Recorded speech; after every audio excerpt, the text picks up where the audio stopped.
En Efesios capítulo 1, versículo 13 dice, En él también vosotros, habiendo oído la palabra de verdad, el evangelio de vuestra salvación, y habiendo creído en él, fuisteis sellados con el Espíritu Santo de la promesa. Cuando escuchamos el evangelio y creemos en su mensaje, el Espíritu Santo viene a morar en el creyente. Y no solo eso, sino que también somos sellados por el mismo Espíritu como una marca de nuestra pertenencia a Dios. Y estos también son los principios de nuestra herencia en los cielos.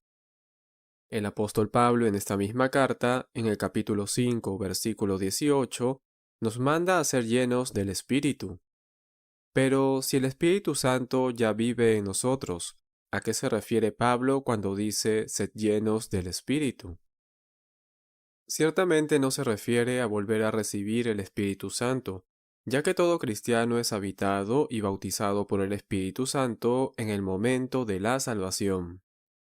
El apóstol Pablo, más bien, da un mandato para que los creyentes vivan todo tiempo bajo la influencia del Espíritu Santo, al permitir que la palabra de Dios los controle, al llevar una vida pura, confesar sus pecados, morir a sí mismos, rendirse a la voluntad de Dios y depender de su poder en todas las cosas.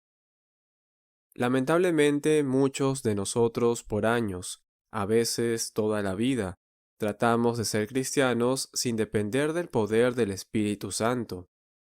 Tratamos de alabar, servir, leer nuestras Biblias en nuestra propia fuerza, con nuestras propias habilidades, sin buscar a Dios en ningún momento. Prueba de ello está en que no oramos. La oración es un símbolo de dependencia para con nuestro Dios. Pero cuando no oramos, eso es una muestra de que dependemos únicamente de nosotros y no necesitamos ningún tipo de ayuda. Y hay ocasiones en las que oramos, pero lo hacemos mecánicamente, porque los cristianos oran antes de comer o hacer alguna actividad o de leer la Biblia. Creemos erróneamente que la capacidad para entender y aplicar la Biblia a nuestras vidas viene de nosotros, de nuestra preparación, de nuestros años leyendo o estudiando las Escrituras, pero no es así, porque de ser el caso, hasta un ateo podría desarrollar esas capacidades con práctica constante.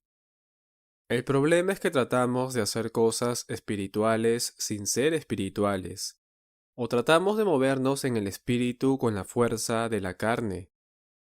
Este es el mismo problema por el que el apóstol Pablo llama la atención a los Gálatas al decirles, habiendo comenzado por el espíritu, ¿ahora vais a acabar por la carne?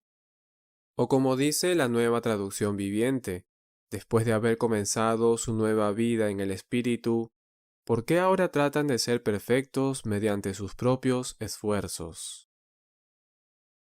Es necesario que vivamos en dependencia del Espíritu, porque si no aprendemos a depender del Espíritu Santo, la vida cristiana se hace pesada para muchos, cuando Dios ya reveló que sus mandatos no son gravosos, es decir, difíciles de llevar. Para otros, la vida cristiana se hace frustrante, porque no entienden dónde está el gozo y la vida abundante de la que tanto se habla. Es incompatible que Dios nos llame a vivir en gozo en el poder del Espíritu, y nosotros vivamos frustrados. El pastor John Piper dice que la meta al leer las Escrituras sobrenaturalmente es ver la gloria de Dios, el Padre, y la gloria del Hijo por medio del Espíritu Santo. Porque ciertamente podemos leer nuestras Biblias y usar nuestro intelecto para entender, pero eso es diferente a ser impactado por la gloria de Dios al verlo sobrenaturalmente en las Escrituras. Es por eso que Jesús les dice a sus discípulos que cuando llegue el Espíritu de verdad, Él los guiará a toda verdad, porque no hablará de su propia cuenta, sino que hablará todo lo que oyere y os hará saber las cosas que habrán de venir. Él glorificará a Cristo, porque tomará de lo suyo, y nos lo hará saber. Entonces, Si no podemos leer la Biblia adecuadamente sin la asistencia del Espíritu, tampoco podemos vivir la vida cristiana sin depender del Espíritu Santo. No podemos servir a Dios de una manera en que lo glorifique. No podemos hacer misiones. No podemos orar. No podemos aconsejar o hacer algo que traiga gloria a Dios con la fuerza de nuestra carne. ¿Cómo podemos entonces ser llenos del Espíritu Santo? Primero, debes regresar a la cruz. Debes reconocer que nada tienes, que eres pobre en espíritu, que no hay mérito alguno en ti. Esto es fácil decirlo en palabras. Cualquiera puede decirlo o leerlo en un papel. Es por eso que no se tratan de palabras, sino una actitud del corazón. Jesús dijo: Bienaventurados los pobres en espíritu, porque de ellos es el reino de los cielos. Bienaventurados los que lloran, porque ellos recibirán consolación. Bienaventurados los mansos, porque ellos recibirán la tierra por heredad.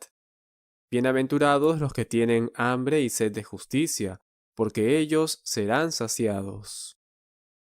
En Mateo capítulo 5, del versículo 1 al 12, encontrarás el carácter de las personas que realmente reconocen su falta de justicia y pureza. No nos equivoquemos al pensar que son las acciones o el modo de comportarse, sino que es algo que está ocurriendo en su interior, que los está llevando a tener estas actitudes de necesidad y dependencia de Dios. Recordar quién eres, de dónde te sacó Dios, recordar la gracia que no mereces te hará regresar a la cruz en arrepentimiento y necesitado de Él. En segundo lugar, pídele a Dios que por medio de su Espíritu Santo seas lleno de Él. Y nuevamente, no nos estamos refiriendo solamente a decir unas palabras, sino a un clamor que viene de lo profundo del corazón. Si no tienes el deseo, confiésalo y pídele ayuda a Dios para que puedas desearlo más, obedecerlo más y proponte hacerlo cada día. Cuando los judíos amenazaron a Pedro y Juan que no predicaran más, ellos no buscaron ser valientes. No hablaron de más como lo hizo Pedro en una ocasión cuando juró que acompañaría a Jesús hasta la muerte, pero finalmente salió huyendo. Sino que ellos empezaron a clamar y dijeron: Y ahora, Señor, mira sus amenazas, y concede a tus siervos que con todo denuedo, es decir, valentía, hablen tu palabra, mientras extiendes tu mano para que se hagan sanidades y señales y prodigios mediante el nombre de tu santo Hijo Jesús. Dice que cuando hubieron orado, el lugar en el que estaban congregados tembló, y todos fueron llenos del Espíritu Santo, hablando con denuedo la palabra de Dios. Ellos reconocieron su necesidad, reconocieron que no podían hacerlo en su propia fuerza. Hasta pidieron denuedo. ¿Por qué pides algo así? Simplemente porque no lo tienes. Estaban atemorizados, pero sabían que necesitaban depender del único que puede darles el valor, la fuerza, las energías, el amor, para continuar haciendo la obra que se les había encomendado. Finalmente fueron llenos del Espíritu Santo por segunda vez, porque en ellos ya vivía el Espíritu Santo.